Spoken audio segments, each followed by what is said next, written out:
Assalamualaikum warahmatullahi wabarakatuh. Perkenalkan, nama saya Salsabila Cahya dengan NIM 241252439 dari kelompok 4. Di sini saya akan menjelaskan tentang materi protein. Apa itu protein? Protein adalah makromolekulur penting bagi makhluk hidup. Protein mempunyai struktur berupa rangkaian asam amino yang disebut dengan polipeptide. Satu protein terdiri dari satu atau lebih polipeptide. Asam amino yang terkandung dalam protein memiliki unsur-unsur karbon, hidrogen, oksigen, dan nitrogen yang tidak dimiliki oleh lemak atau karbohidrat lainnya. Di sini ikatan yang menghubungkan antara gugus karboksil dan gugus amina adalah ikatan peptide. Struktur protein ada empat. Yang pertama ada struktur primer. Struktur primer menunjukkan jumlah, jenis, dan urutan dari asam amino sendiri. Yang kedua ada struktur sekunder, yaitu terjadi akibat pembentukan ikatan hidrogen antara gugus karboksil dan gugus amina, membentuk alpha helix dan beta sheet. Yang ketiga ada struktur tersier, yaitu pembentukan lipatan atau folding polypeptide dan pembentukan ikatan disulfida atau ikatan kovalen. Yang terakhir ada struktur kuaterner yang sudah memiliki fungsi multipolypeptide. Kemudian ada fungsi protein. Yang pertama, protein sebagai katalis, yaitu enzim, protein pentransport dan penyimpan O2, protein penghasil gerakan, yaitu protein otot bisep, trisep, dan lain-lainnya. Yang berikutnya ada protein untuk proteksi imun, yaitu antibodi. Kemudian ada protein pengontrol metabolisme, pertumbuhan dan diferensiasa, yaitu hormon. Kemudian ada protein komponen membran sel, protein sebagai penyanggah atau penyanggah kulit, pembuluh darah, gigi, dan kuku, yaitu kolagen sebagai kolagen. Protein penyangga. Kemudian ada macam-macam protein. Macam-macam protein terbagi beberapa berdasarkan sumbernya. Ada protein nabati dan protein hewani. Protein nabati sendiri berasal dari tumbuh-tumbuhan seperti kedelai, jagung, gandum, dan tumbuhan lainnya. Kemudian ada protein hewani. Protein hewani yaitu protein yang berasal dari hewan, seperti susu, ikan, telur, daging, dan hewani lainnya.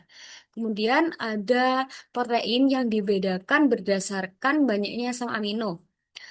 Ada polipep ada peptide yang terdiri dari 2 sampai 10 asam amino. Kemudian ada polipeptide terdiri dari 10 sampai 100 asam amino dan protein sendiri terdiri dari lebih dari 100 asam amino. Kemudian ada jenis protein lainnya seperti glikoprotein, yaitu gabungan antara glukosa dengan protein. Kemudian ada lipoprotein, yaitu gabungan dari lipid dan protein. Identifikasi protein. Berdasarkan jurnal pertama yang kita amati dengan judul Identifikasi Protein pada putih telur bebek, metode uji yang digunakan yaitu uji Biuret yang dilakukan untuk mengetahui ada atau tidaknya ikatan peptide pada suatu protein. Perubahan ini diamati secara visual. Warna ungu yang muncul menunjukkan adanya ikatan peptide pada protein. Alat yang digunakan pada uji ini yaitu ada tabung reaksi, pipet tetes, batang pengaduk, gelas ukur, beker gelas, dan rak tabung. Bahan-bahan yang digunakan seperti putih telur bebek, larutan biuret terdiri dari campuran larutan NaOH 10% dan CuSO4.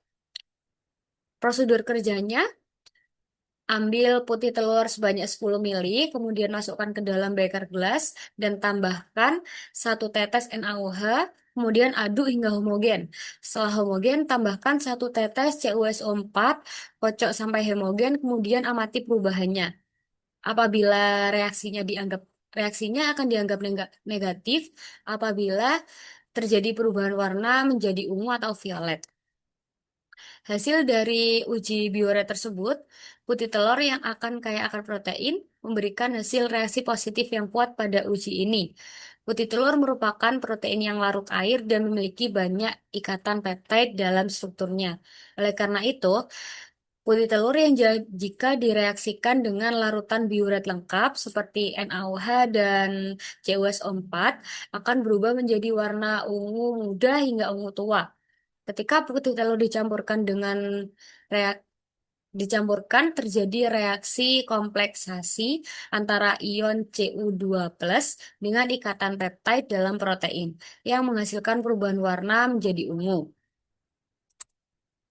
Kemudian di jurnal kedua dengan judul Analisis Kandungan Protein pada Biji Kacang Hazel yang berasal dari Kabupaten Sinjai dengan menggunakan metode Gatesdal. Gatesdal. Metode yang digunakan pada percobaan ini yaitu metode Jeldah yang digunakan untuk menganalisis kandungan protein pada sampel buah kacang hazel. Alat yang digunakan seperti buret, corong, Ellen Mayer, gelas ukur, labu ukur, penangas air, pipet volume, dan timbangan analitik. Bahan-bahan yang digunakan yaitu seperti aquades, asam borat, asam sulfat, NaOH, biji kacang hazel, kulit biji kacang hazel, CuSO4, K2SO4, phenolphthalein, dan selenium. Prosedur kerjanya sendiri ada 3 tahap yang dilakukan pada metode ini, yaitu pada tahap destruksi, destilasi, dan titrasi.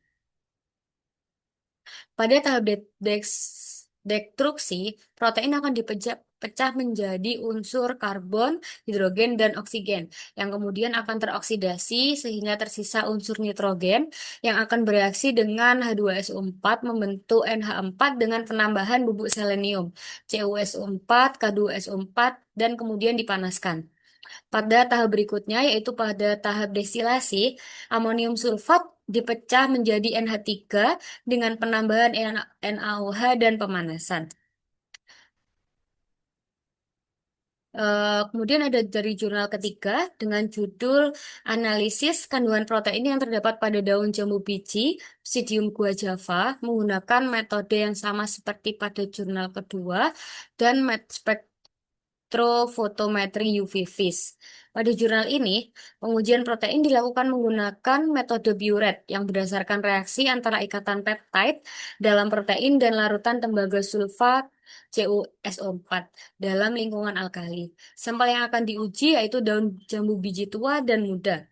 Cara kerjanya, sampel dilarutkan terlebih dahulu ke dalam air sebanyak 2 mili, kemudian dicampur dengan 5 mili per reaksi biuret, yaitu ada NaOH dan CuSO4 yang mengandung 0,15 gram larutan CuSO4, 0,6 gram natrium kalium tartarat, dan 30 mili NaOH 10 mili.